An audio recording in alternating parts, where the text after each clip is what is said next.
کو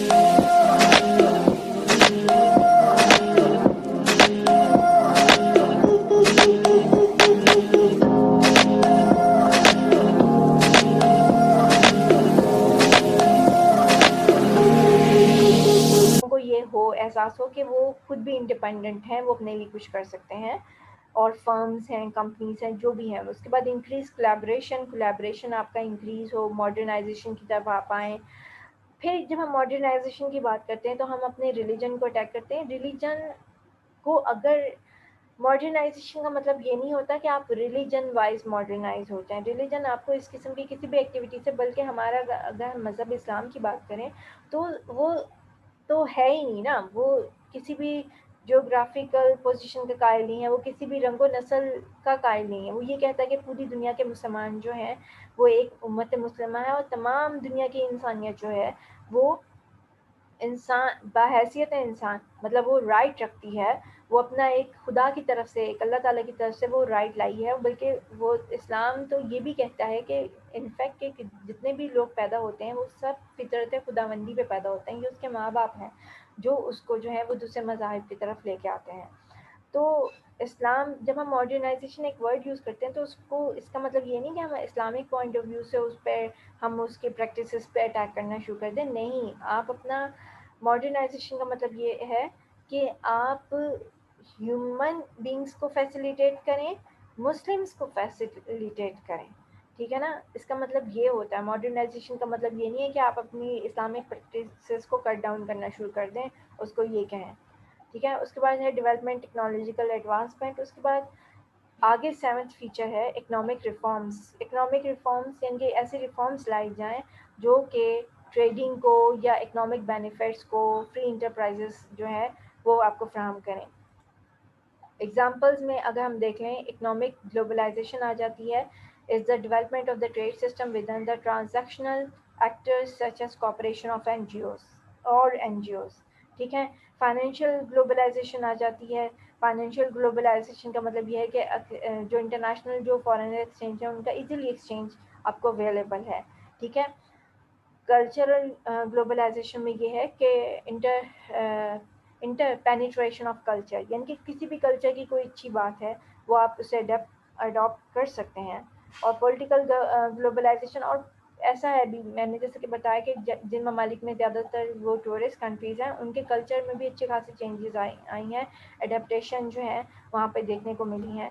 political globalisation جو ہے، پولیٹیکل میں یہ ہے جیسے ہمارے انٹرنیشنل فورم ہے. میں نے آپ کو سٹارٹ میں ہی بتایا تھا گلوبلائزیشن کے سٹارٹ میں کہ ہماری ایک ایگزامپل جو ہے وہ UN ہے. یونائٹڈ نیشن جو ہے وہ گلوبلائزیشن کی سب سے بڑی ایگزامپل ہے. اور ورلڈ ہیلتھ آرگنائزیشن بھی جو ہے ایک سب سے بڑی ایگزامپل ہے، جن کے جہاں پہ ہیلتھ فیسلٹیز ہیں، فوڈ نہیں اویلیبل، وہاں پہ کوشش کی جاتی ہے کہ فوڈ یا پرووائڈ کرنے کی کوشش کی جائے، ہیلتھ سروسز دینے کی کوشش کی جائے. اور دوسری ایگزامپل میں سوشیولوجیکل گلوبلائزیشن میں لوگوں کا آپس میں ملنا جلنا، مختلف سوسائٹیز کا. ٹیکنالوجیکل گلوبلائزیشن میں ہمارا جو ہے انٹرنیٹ کی جو بھی فیلڈس ہیں، پلیٹ فارمز ہیں، فیس بک، انسٹاگرام، اسکائپ، یوٹیوب وغیرہ. یہ جیوگرافک گلوبلائزیشن آ گئی. With in transportation and the flying made so easy affordable, یعنی کہ بڑا آسان ہو جانا. میں نے آپ کو ایک بات بتائی تھی کہ ہم نیٹ سے جیسے جوڑتے ہیں کہ گلوبلائزیشن کو ہم انٹرنیٹ کی فیسلٹی سے جوڑتے ہیں، لیکن انفیکٹ اس کا اگر سٹارٹ دیکھا جائے، سب سے پہلے اس کا سٹارٹ ہے ضرورت، کہ ہمیں کس چیز کی ضرورت ہے، لوگ اس طرف موو کر جاتے تھے. اس کے بعد پھر اس کا سٹارٹ ہے، پھر اس کے بعد ضرورت کس چیز کی، پاور کی. پاور حاصل کرنا چاہتے ہیں، پوری دنیا کو اپنے انڈر لانا چاہتے ہیں. پھر تیسری چیز ہے ٹرانسپورٹیشن سسٹم آپ کا اچھا ہوا، آپ کی موومنٹ ایزیلی ہو گئی ایک جگہ سے دوسری جگہ. یہ ایک بڑی چینج ہے، ڈیولپمنٹ ہے گلوبلائزیشن میں. اس کے بعد انٹرنیٹ کی فیسلٹیز ہیں. اور انٹرنیٹ کی فیسلٹی سے پہلے اور ٹرانسپورٹیشن سسٹم سے پہلے ایک اور چیز ہے، وہ ہے UN کا، کہ تمام ممالک کو ایک اس فورم پہ اکٹھا کرنا جہاں پہ ہمارا ٹارگیٹ یہ ہو کہ پیس ہمارا ٹارگیٹ ہو. کہ یہ جو جیسے پہلی جنگ عظیم ہو گئی، دوسری جنگ عظیم ہو گئی، اس کی وجہ یہ تھی کہ لوگوں کا آپس میں، کنٹریز کا آپس میں جو تھا وہ کمیونیکیشن لیول، کولیبریشن اچھی نہیں تھی. کمیونیکیشن لیول یعنی کہ مس انڈرسٹینڈنگ سی یا ڈر تھا، خوف تھا، تو ایک دوسرے ممالک پہ جو تھے وہ اٹیک کر دیتے تھے. ایکولوجیکل گلوبلائزیشن میں آ جاتا ہے کہ ہم ارتھ کو ایک سنگل انٹائٹی کے طور پہ لیں اور ہم یہ سوچیں کہ اگر کسی دنیا کے کسی بھی حصے میں اگر کوئی انوائرمنٹل کوئی چینجز آ رہی ہیں، ایٹماسفیئرک کوئی چینجز آ رہی ہیں، تو ہم اس کو سیریسلی کنسیڈر کریں کہ ہاں، کہ اس کا مطلب یہ ہے کہ دوسری جگہوں پہ بھی اس کا امپیکٹ پڑ سکتا ہے۔ اس کے بعد نیکسٹ جو ہے ہم اس کے امپیکٹس دیکھیں گے۔ امپیکٹس جب ہم دیکھتے ہیں دا گلوبلائزیشن کے جو پروننٹس ہیں وہ یہ کہتے ہیں کہ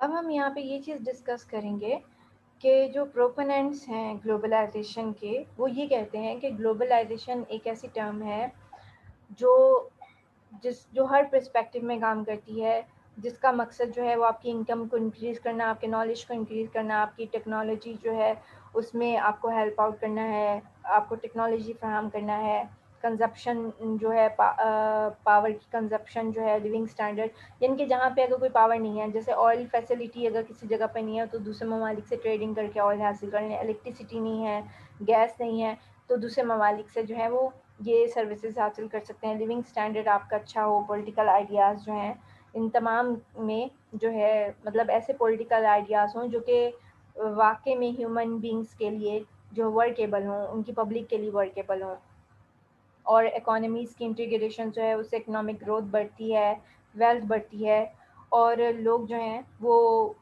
جو ماڈرنائزیشن اور سویلائزیشن کے فروٹس سے مطلب اس کے پھل سے فائدہ اٹھا سکتے ہیں نا، اور پھل کھا سکتے ہیں۔ تو کرٹکس آف گلوبلائزیشن وہ یہ کہتے ہیں کہ یہ ایک ایسا ہے کہ آپ کو مزید ولنریبل کر دیتا ہے۔ ولنریبل مطلب ایک چیز جس کے بارے میں آپ کو پتہ ہی نہیں ہے، آپ نو ہاؤ ہی نہیں رکھتے ہیں، آپ کو اس کی چاہ نہیں پیدا ہوگی، لیکن جب آپ گلوبلائزیشن میں آتے ہیں، جب آپ کمپٹیشن گلوبلائزیشن کی وجہ سے کمپٹیشن بڑھتا ہے، آپ کو آپ کی ڈیزائرز بڑھتی ہیں، آپ کی وشز بڑھتی ہیں، تو یہ آپ کو ولنریبل بناتے ہیں، آپ کو جو ہے وہ مزید اس چیز کی طرف لے جاتے ہیں کہ انسانیت سے ہٹا کے آپ میٹیریلسٹک زیادہ ہو جاتے ہیں، اور weakening local and national economic communities and the environment, آپ کا جو ایک نیشنل انٹیگریشن ہے اس کو ویک کرتا ہے۔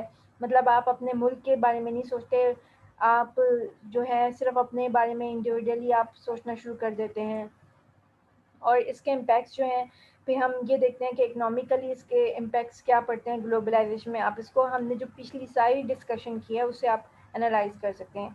اس پہ بہت ساری ڈیٹیل ہے، آئی ہیو ڈیٹیل فائل، لیکن یہاں پہ اس وقت سلائیڈ میں اور اس لیکچر میں سب کو کور کرنا ایزی نہیں۔ لیکچر میں تو انفیکٹ ہو سکتا ہے لیکن سلائیڈ میں نہیں۔ Economic impact of globalisation, social impact of globalisation کیا ہے، political impact of globalisation, cultural impact of globalisation. میں آپ کو یہاں پہ ایک بات یہ بتا دوں، پچھلے ہم نے جو ڈسکشن کی ہے وہاں سے آپ پوائنٹس نکال سکتے ہیں، اور اس کے بعد ایک اور ہماری ایک ڈسکشن ہے ٹورزم کی، اس سے بھی پوائنٹس نکل سکتے ہیں کہ ٹورزم بھی جو ہے گلوبلائزیشن کا پارٹ ہے۔ تو اس سے ہم یہ دیکھتے ہیں کہ ٹورزم کی وجہ سے کسی بھی ملک میں اس کے اکنامکس پہ کیا افیکٹ پڑتے ہیں، سوشلی، پولیٹیکل اور کلچرل امپیکٹس کیا پڑتے ہیں۔ اور اب ہم یہاں پہ جو ڈیٹیلس جو ہم ڈسکس کریں گے تھوڑا سا، وہ ہے پاکستان میں گلوبلائزیشن کے امپیکٹس، وہ ہم یہاں پہ چیک کریں گے۔ تو پاکستان میں گلوبلائزیشن کے جو امپیکٹ ہے وہ سیریسلی جو ہے وہ آپ کی economy, politics, society, law and religion میں دیکھے گئے ہیں۔ اگر آپ یہ دیکھیں کہ پہلے پاکستان جو ہے وہ دیسی کوزین اس کی ڈیپ روٹیڈ تھا، اب وہ جو ہے وہ ریپلیس ہوتی جا رہی ہے by the foreigner fast food کے ذریعے سے وہ ریپلیس ہو رہی ہے۔ International food chain, K F C, McDonald, Pizza Hut, Hardee's وغیرہ، یہ جو ہیں اب لوگ ان کو بھی زیادہ پریفر کرتے ہیں، ٹھیک ہے، یعنی کہ وہ لوگ جو کہ پہلے صرف دیسی کوزین پہ فوکس کرتے تھے، کبھی کبھار زندگی میں بڑھ کے کھا لیا، زندگی کہہ رہے ہیں سوری، مطلب سال میں، وہ ایسے بھی لوگ پائے جاتے تھے۔ اور اس کے بعد لیکن اب جو ہے اب یہ ایک روٹین ہے کہ جب بھی آپ باہر جائیں گے تو آپ پھر دیسی کوزین سے موسٹلی آپ ہٹ کے کھاتے ہیں، کبھی ایسا ہوتا ہے، پھر یہ ایج فیکٹر پہ بھی ڈیپینڈ کرتا ہے، لیکن ہمارے جو ینگسٹر ہیں وہ زیادہ تر فاسٹ فوڈ کی طرف ہیں۔ اس کے بعد ہم ویریس ٹیلی ویژن چینلز وغیرہ، فلمز وغیرہ جو ہے وہ اسی وجہ سے دیکھ سکتے ہیں، بیکاز آف گلوبلائزیشن۔ اس کے بعد نیکسٹ جو ہے ہمارا اکنامک گلوبلائزیشن جو ہے اپرچونیٹیز پرووائڈ کرتی ہیں ڈیولپنگ کنٹریز کے لیے۔ اب ہم یہ دیکھتے ہیں کہ گلوبلائزیشن جو ہے وہ پرووائڈ کرتی ہے، اپرچونیٹیز پرووائڈ کرتی ہے ڈیولپنگ کنٹریز کے لیے، اکنامک اگر کہیں پہ مین پاور زیادہ ہے وہاں سے مین پاور اس جگہ پہ شفٹ ہو جاتی ہے جہاں پہ مین پاور کم ہے. پازیٹیو امپیکٹ جو ہے گلوبلائزیشن کے یہ ہے کہ فرمز کے درمیان کمپٹیشن اچھا خاصا بڑھ گیا ہے. اب وہ لوگوں کو کم ریٹس پہ اچھی سروسز کمیونٹیز دینا چاہتی ہیں کیونکہ اب زیادہ کمپٹیشن ہے. اگر نہیں دیں گی تو لوگ ان کو. پھر اس کے بعد ہم پاکستان میں مزید امپیکٹ جو ہے وہ دیکھ لیتے ہیں گلوبلائزیشن کے. کلچرل گلوبلائزیشن کی وجہ سے پاکستان میں مرد و خواتین کے جو ڈریسز ہیں ان میں اچھی خاصی چینجز آ چکی ہیں جیسے کہ لانگ شوز سن گلاسز ٹی شرٹس وغیرہ. جیکٹس وغیرہ لوگ پہلے اتنا نہیں پہنتے تھے اب لوگ جو ہے وہ زیادہ پہنتے ہیں کیونکہ پہلے سویٹرز وغیرہ کے زیادہ رواج ہوتا تھا. اس کے بعد نیکسٹ جو ہم چیز یہ دیکھتے ہیں ہائبرڈ سوسائٹی بن چکی ہے. اسلامائزیشن اور ماڈرنزم میں بیلنس رکھنے کی کوشش کی جاتی ہے. ڈریسنگ سینس میں بھی ہائبرڈ پوزیشن آ گئی ہے. Cuisine cultural values purchasing power social economic system میں بھی. اور یہاں پہ میں پھر ایک بات کلیئر کرتی جاؤں کہ ماڈرنزم اور اسلامائزیشن جو ہے میں اسلامائزیشن کو کسی بھی اور چیز سے کمپیئر اس لیے نہیں کرتی کہ اسلام کا مطلب اسلام ہے. جب آپ اس میں انٹر ہو جاتے ہیں تو اس کا مطلب یہ ہے کہ آپ کو اس کی تمام جو چیزیں ہیں آپ کو تمام بلیفس تمام چیزوں کو ایز اٹ از ہی آپ نے اس کو فالو کرنا ہے. فالو نہیں بھی کرتے تو کم از کم ماننا ہے. کسی چیز سے ڈینائی کرتے ہیں تو آپ مسلمان نہیں ہیں. یہ بات یہ اس میں ایسا والا کلچر نہیں ہے کہ جیسے ہندو یہ کہتے ہیں کہ ہم صرف اگر ہندوؤں کے یہ ہے کہ وہ اگر صرف یہی کہہ دیتے ہیں ہم ہندو ہیں کسی چیز کو نہیں مانتے وہ پھر بھی ہندو ہیں کہلاتے ہیں رہتے ہیں مانا جاتا ہے.